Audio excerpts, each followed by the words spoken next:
Welcome to Emotional Sobriety. I'm working on a blog in the post-International Conference of Secular AA that just 2 or 3 podcasts ago, Allen and I were at together. Many of the fellow travelers experienced, an emotional high from the conference and then boom, a crash. So I'm writing a blog about that.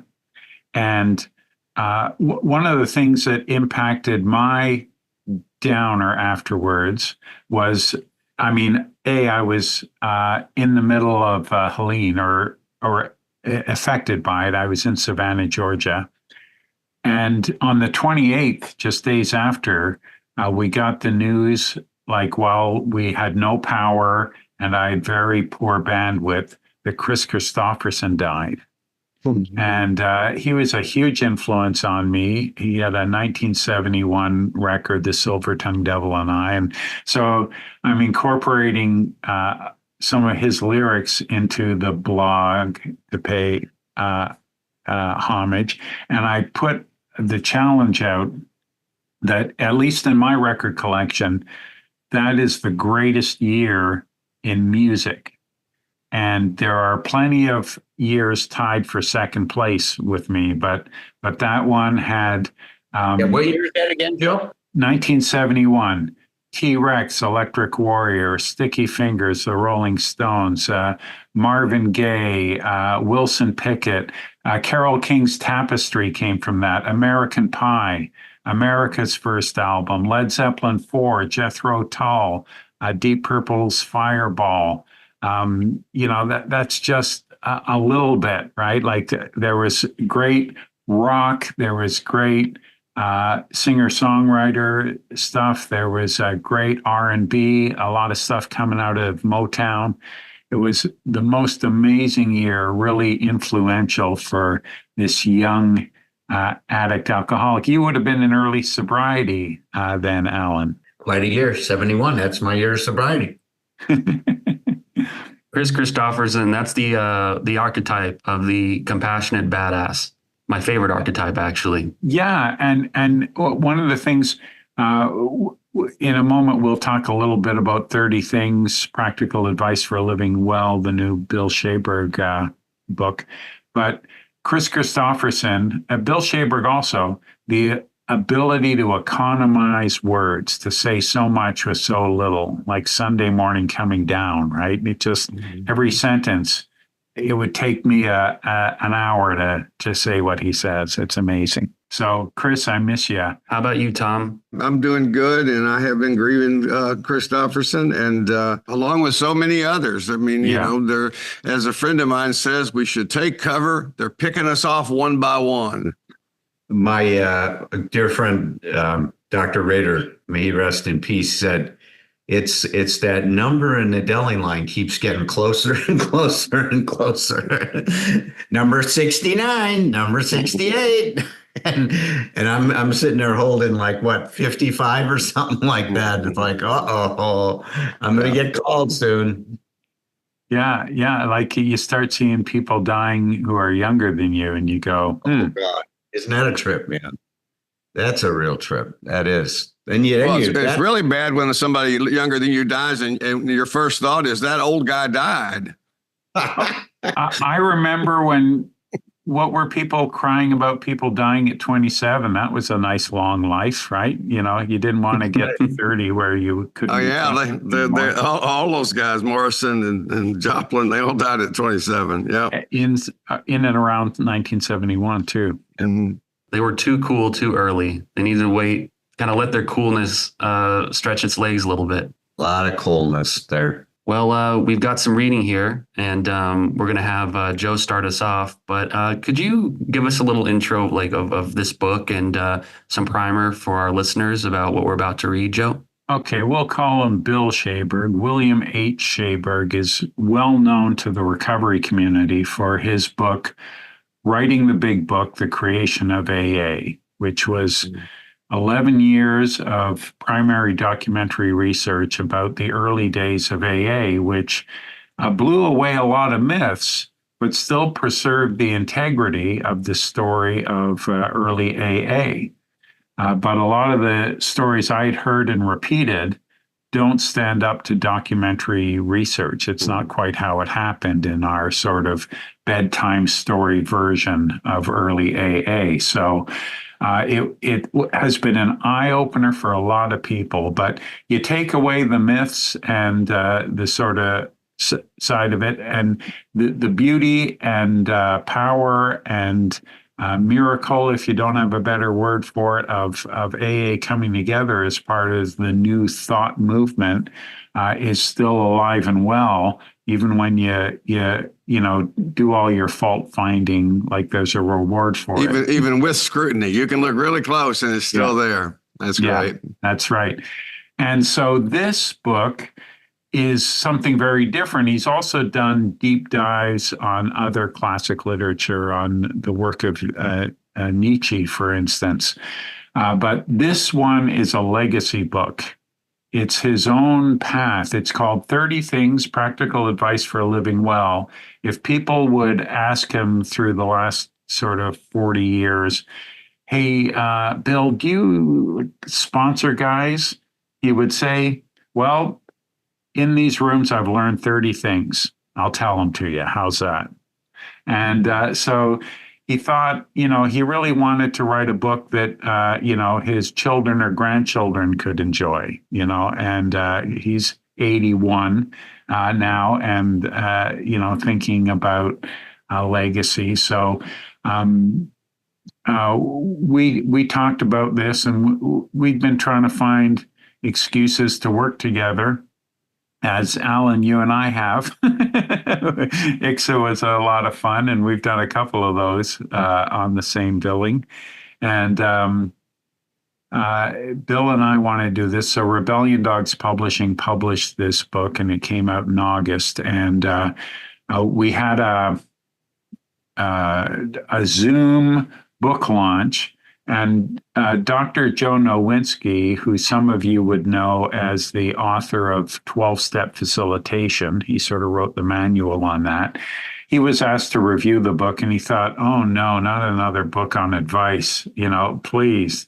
But he found it a very humble, personal, vulnerable experience sharing. And a lot of other people who'd already read it spoke to it. But Mary C. from Savannah, she said, it's a love story. You know, it's just this story of his sobriety and his, in many cases, his beloved, the Lady Sarah, comes into play. And she saw it as a beautiful tribute, you know, a very vulnerable and beautiful tribute. And of course, we're all thinking of its technical capacity, but she just sort of, you know, knocked us all off our feet. Found the essence. Yeah, that's right, for sure. So we were looking for something to read today, and I thought we'd introduce listeners to this book. Some of them, I'm sure, have already picked it up, but it's 30 chapters. We're going to read from chapter 7. And I'll kick it off a little bit. And the chapter is called Never Say You Shouldn't Feel That Way. And just one more intro bit. It fits in so well, not only with emotional sobriety, but with what Allen was talking about and what everybody here is sort of working on now, emotional sobriety in our relationships with others. So, never say you shouldn't feel that way. And here we are again, back with my friend, the amazing therapist, Larry. That was Larry Schneider.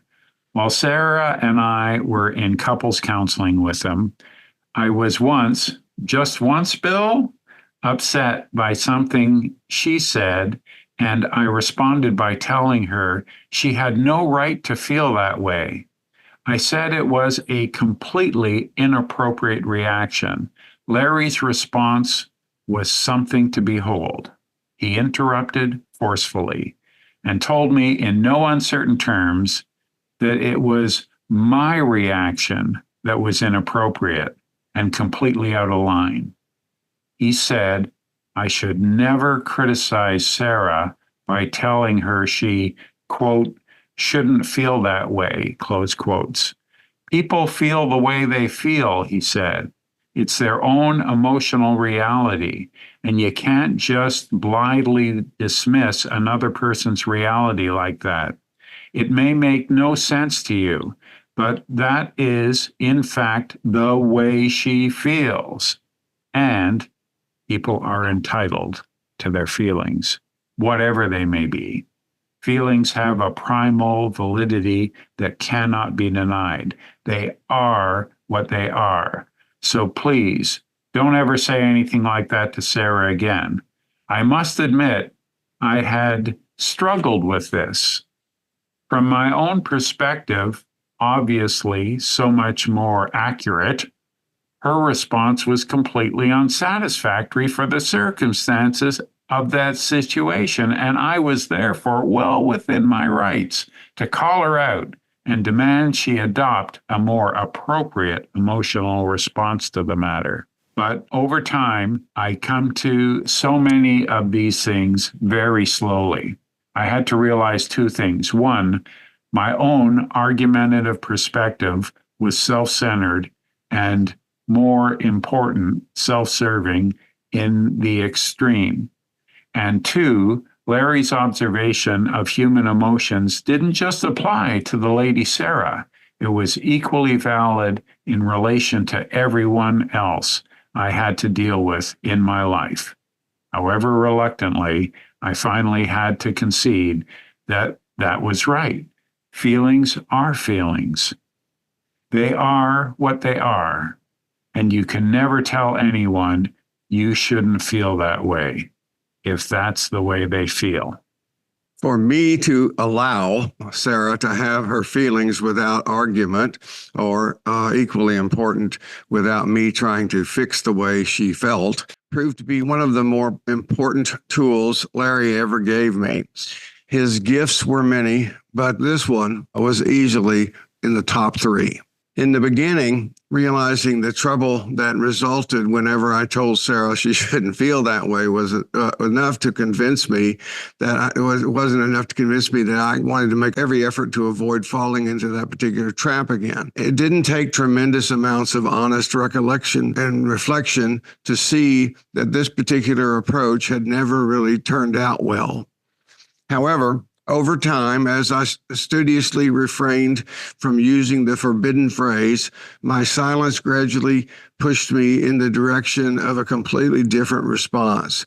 Rather than judging her reaction by my own, I began trying to understand what it must be like for her to feel that way and why, to react with some empathy. Unexpectedly, each step away from judgment took me one step closer to compassion. It literally made Sarah more interesting to me, and this had the blessed effect of increasing the intimacy of our relationship. She became more and more real to me and less of a product of my self-centered male delusions. Increasingly convinced of the rightness of Larry's comments, I have frequently been able to expand this compassionate approach to include friends, relatives, and even coworkers, acknowledging the undeniable reality of other people's feelings and accepting them on their own terms, really accepting them for what they are, has had a profound and positive effect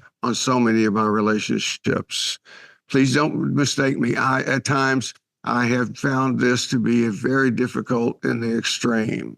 For instance, one of my best friends has struggled with clinical depression his whole life, and I have never been able to understand his worldview or his consistently dark reactions to everyday life. As far as I can see, his circumstance just don't warrant that kind of a response. He's a great guy, bright, witty, and engaging, a truly accomplished professional. So you should be happy, right? Well, in short, he just shouldn't feel that way. But that dark world is his reality. However unjustified from my perspective, his world is not my world, and I must accept that. I have no special powers that would magically allow him to see the world from my perspective. All I can do is acknowledge and accept his reality. It is the only way we could ever have continued to be such good friends for the past 3 decades.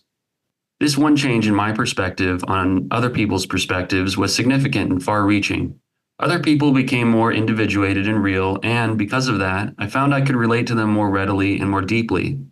Larry's advice has helped me to lay aside my knee-jerk judgments, at least some of the time. And whenever I'm able to do that, the world invariably becomes wider, broader, and far more interesting. And what's not to like about that? I feel Joe when I read this. There's something about his energy that's like being transmitted through the words. Well, yeah. Look at this it's a nice little snapshot of an important moment. Obviously in Bill's life, but in a lot of people's lives. But there's so much to unpack here. You mind if I jump in, or do you want to say something? for it. You, Joe? No. Take it away, Alan. So this comes down to communication, obviously, in terms of what's being communicated. So I wish, in one way, that Bill would have shared with us what he said you shouldn't feel that way about. We don't know what the specific thing was, because here's where I want to get into a little bit here. A lot of people think that they're talking about their feelings when they're really talking about conclusions. If I say something like, I feel that you're angry with me, that's not a feeling. It's a conclusion I drew from your behavior. And a lot of times thoughts and feelings get very, very mixed up. Mainly from the person who's, for me, if I'm communicating my reaction, sometimes I don't differentiate between what I'm feeling and what I'm thinking. Like for me, if I say I feel that, see, that's a clue. If I say I feel that, I'm talking about a conclusion. If I say I'm angry, I don't say I feel that I'm angry. I say I'm angry. I'm sad. I'm upset, right? Those kinds of things. So there's an interesting thing here that we didn't get a chance to really tease out in this chapter. Now, that's me being a therapist and putting on my therapeutic cap for a minute. But let's just say that she said, I'm sad about something. And he said, you shouldn't be sad. All right, let's say that was the interaction. We don't know if that was the case, but let's just go ahead and assume for a minute that she said something, Sarah said something like that. I'm upset with you, or I'm sad. And you shouldn't feel that way, right? That's inappropriate. See, that's where, he's right on, is that I don't have any business telling anybody what they should or shouldn't feel. See, this is where should demands come into our relationships. And it's the result of a much bigger problem. I mean, he put his finger on it, but it was like he was warm. He didn't totally hit the target. See, he said, I was self-centered. Yes, he was. He was making it all about him. But even more so is that his development was delayed. He was still demanding that Sarah functioned a certain way so that he would be okay. See, what we saw was it wasn't just self-centeredness, it was emotional dependency. And see, that's what a lot of people have not connected, Joe, in this whole work that we're talking about. Is the self-centeredness is related to the emotional dependency. If I wasn't so dependent, like he said, once he let that go, he could actually see Sarah. And that's what my dear friend Dr. Kempler said, is once we stop taking things so personally, we can be more personal. He had more compassion for her. He had more empathy, et cetera, et cetera. The minute I take what the other person's doing personally, there can be no empathy, because I'm making it all about me. And that part, I really saw exactly what he was talking about. Now, the other thing that's so important here is that what we talk about all the time is that when you're upset, right? Bill said it very clearly. It's a spiritual axiom that every time we're upset, there's something wrong with us. I've modified that to say something off with us because I don't like shaming us. But what's off is that we have this expectation and this demand on how people should behave for us to be okay. And see, it's very important for me to understand the connection to this bigger issue about I'm okay if consciousness. That's what Bill was really referring to. I'm okay if Sarah talks to me in the way I want Sarah to talk to me, and I don't know what to do if she doesn't. So what I'm going to do is tell her she shouldn't do it, so that I try to control her, manipulate her to get to talk to me the way I want her to. Anyway, it's great. I mean, I love that moment where he's challenged and that he looks at it. And I think it was a powerful intervention for him. And I think it's important for us to put it in a larger perspective when we talk about emotional sobriety. You know, there's this constant dynamic in a relationship of how much autonomy am I going to have, and you know, how much reliance am I going to have? First thing is that every relationship is about, there's going to be some kind of a dialogue, some kind of negotiation on how we're going to meet the needs of each of the individuals in the relationship. And so that's a given. That's what a relationship is about. Mm-hmm. Another part of it is that there's going to be two issues that are going to show up in every relationship.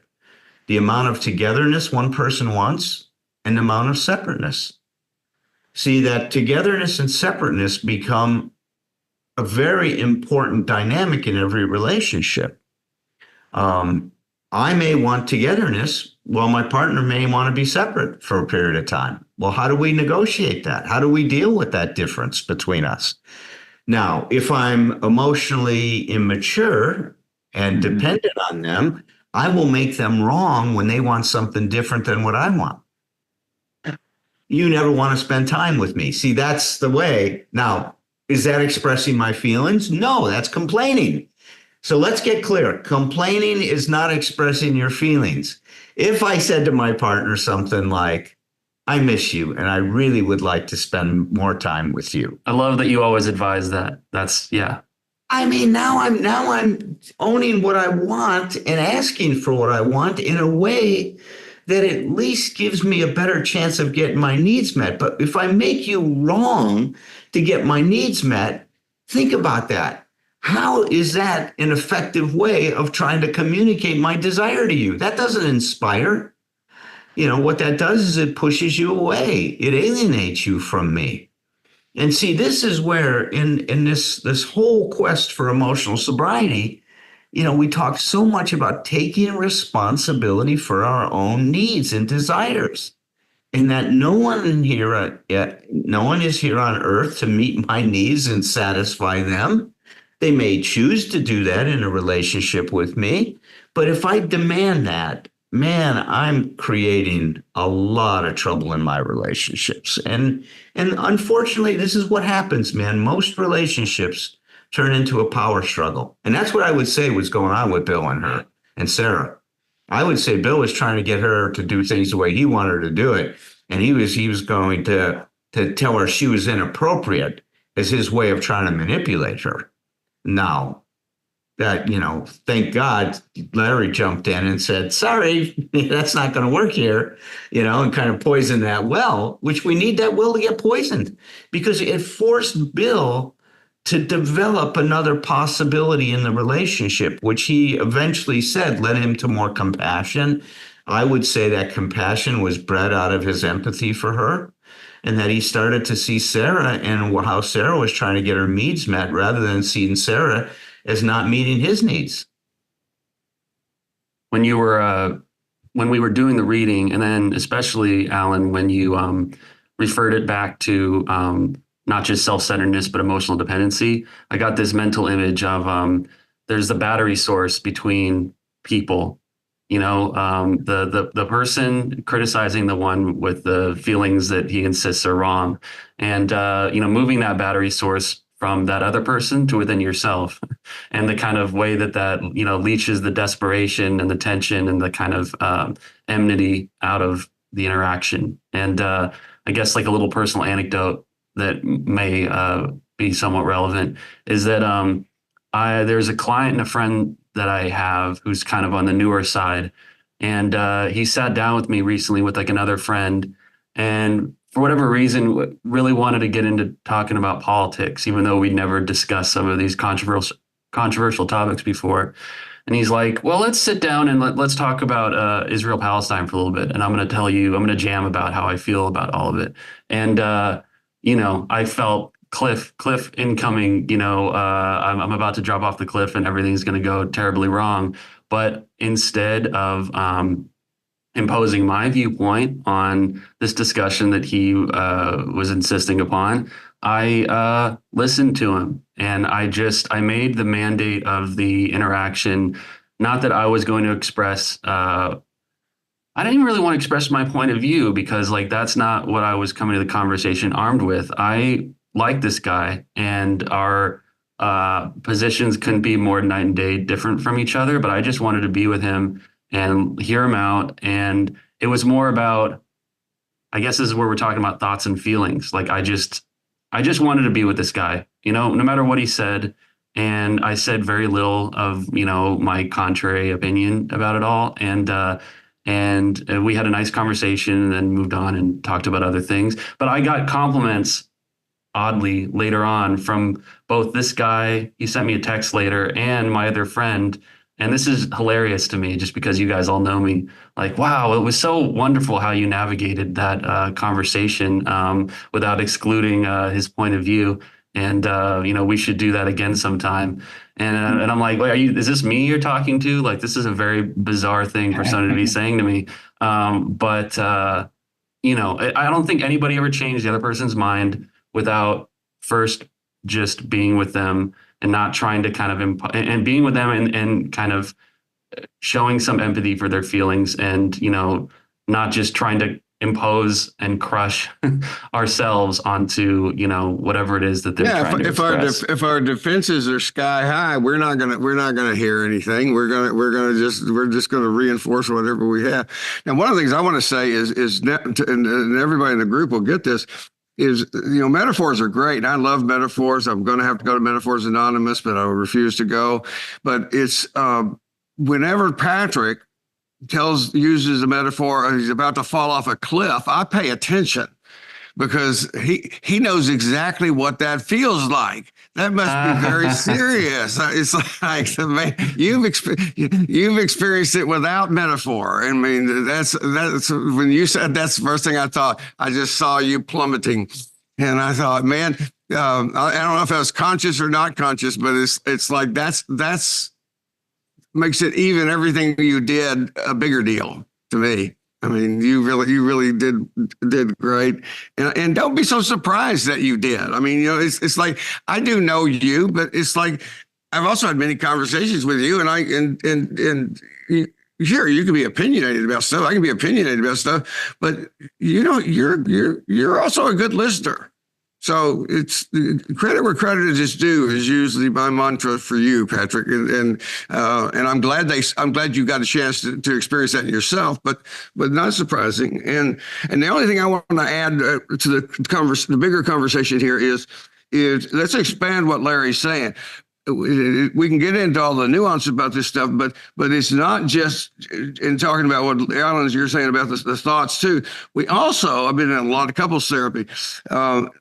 We also don't get to tell people how to think either. So it's like if we tell somebody, because boy, I spent a lot of time in 2 different marriages trying to educate the woman how to think, and if she would just think the way I would think, then she would feel better, according to Mary Elizabeth Hickman, my Larry.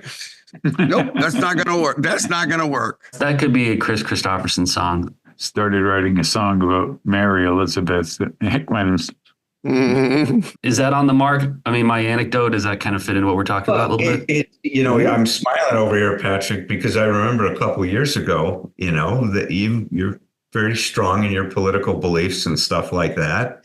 And I'm quite aware at times that you used to communicate those beliefs in a way that really polarized you from people. And there wasn't a lot of room for other people. And you are maturing, man, and it's, I hear it, because if you can see, one of the hallmarks of emotional sobriety is that we create room for 2 people in a relationship instead of room for the rules. When we are emotionally dependent and undifferentiated, we live with a tremendous amount of rules on how things are supposed to be, how things should be. and we impose them on ourselves and others readily. Mhm. And really, with very little awareness of how intrusive we're being, how demanding we're being, and how immature we're being. I mean, my God, I can't tell you how many people, including myself, when I woke up to this, I realized, my goodness gracious me, look at how I've been functioning in these relationships that I've been having.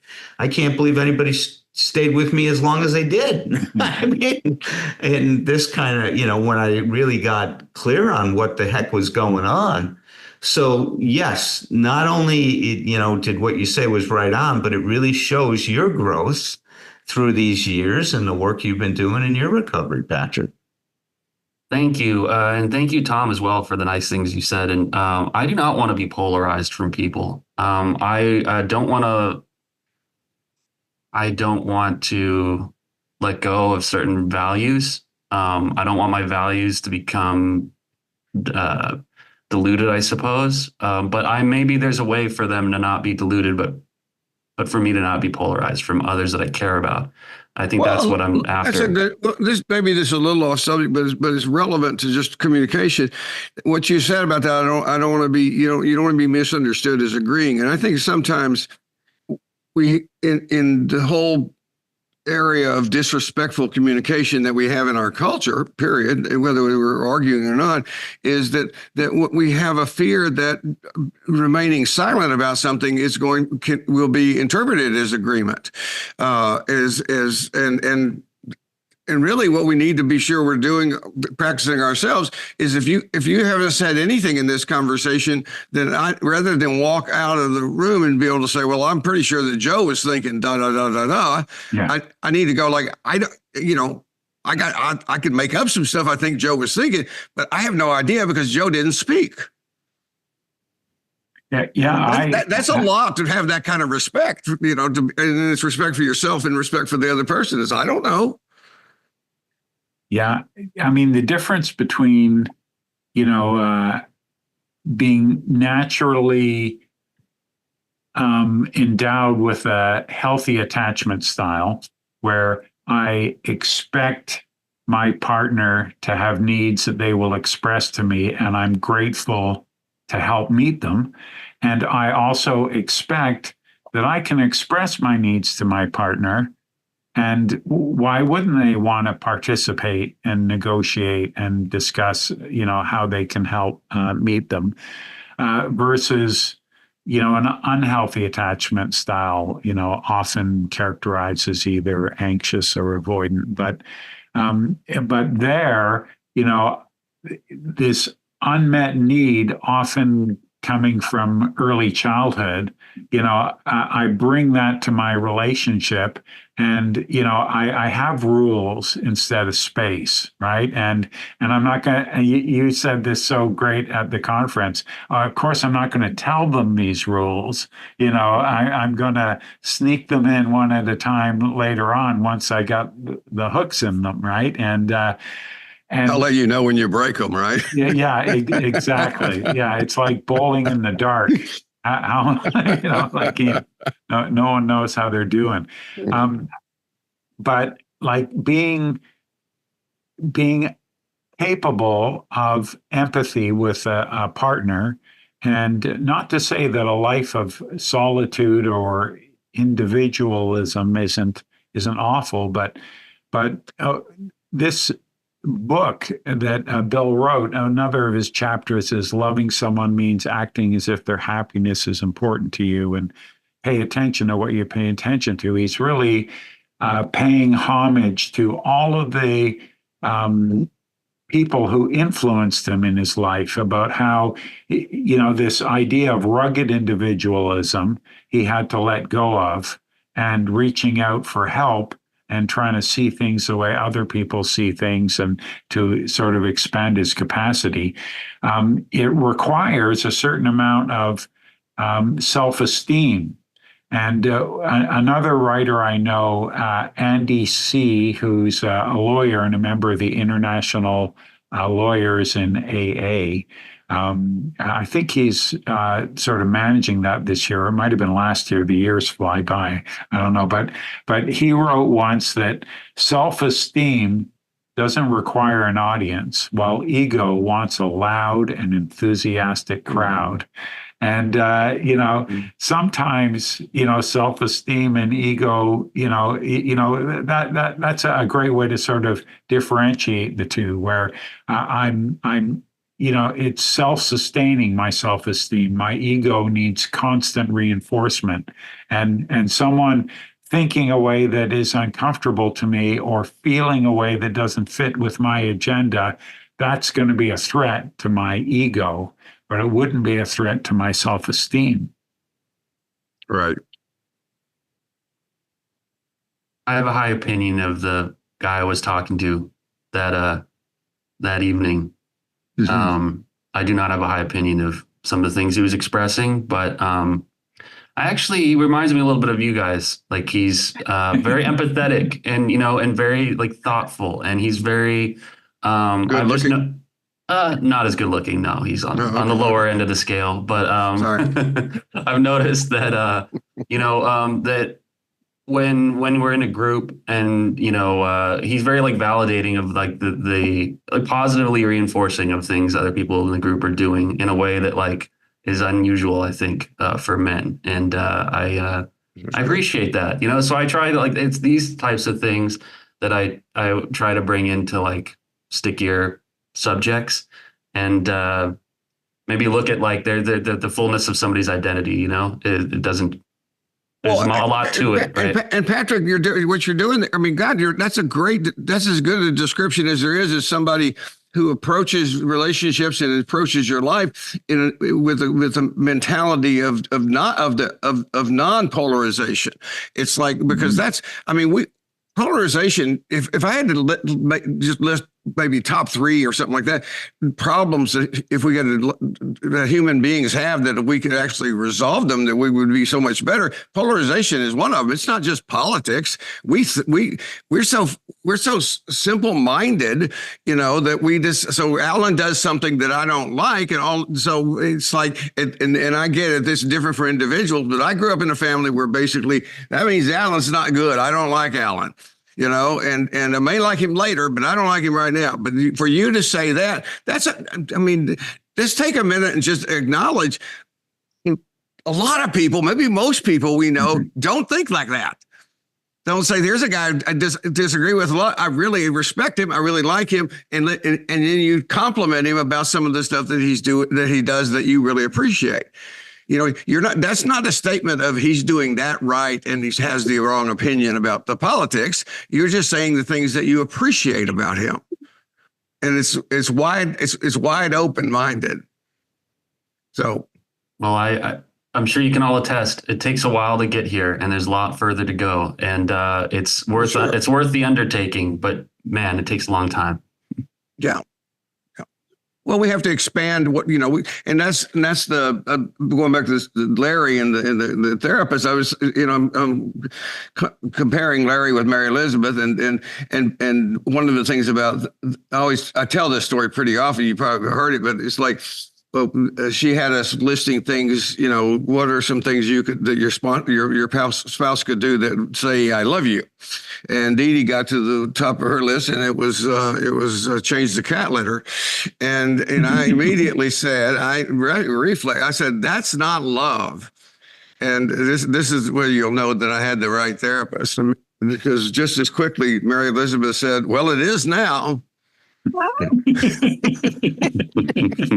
That's good. And it is. And it's like, that's that thing where you give people what you want to get, but you don't listen to what they want. And it's like, so when I change that cat litter, I am loving my wife. I'm not loving the cats, by the way, at that point. I'm just loving my wife. Well, just to remind everybody again, just before we wrap today, is that emotional sobriety is when you act for yourself without being selfish. Yeah. Yep. When you act for others without being selfless. That's Tom's example there. He was Mhm, not doing mhm. that because he was sacrificing himself over the cat litter for his wife. He did that as an expression of his love for his wife. That's why he was showing that. And we got to keep in mind that we can include ourselves into the picture. We just cannot, exclude the other person. See, that's the issue. We want to be inclusive, not exclusive. Let's do another one of these chapters. I like this is a great way to Sure, explore. I could send Bill if you wanted to. Yeah. You better accompany him, Joe. Oh, okay, sure. Yeah, we can definitely do that. What I have to watch out for, Tom, you talked about taking silence as agreement. And I was in a relationship where that was the case because freeze and fawn were my most likely responses to, being triggered, right? And whenever I just froze and didn't respond, she thought, well, that's just my male pride. I obviously agree. And, and it meant, I don't feel safe. That's what it meant. I don't suppose there's any projects you guys want me to put in the show notes or anything like that, aside from the book, of course.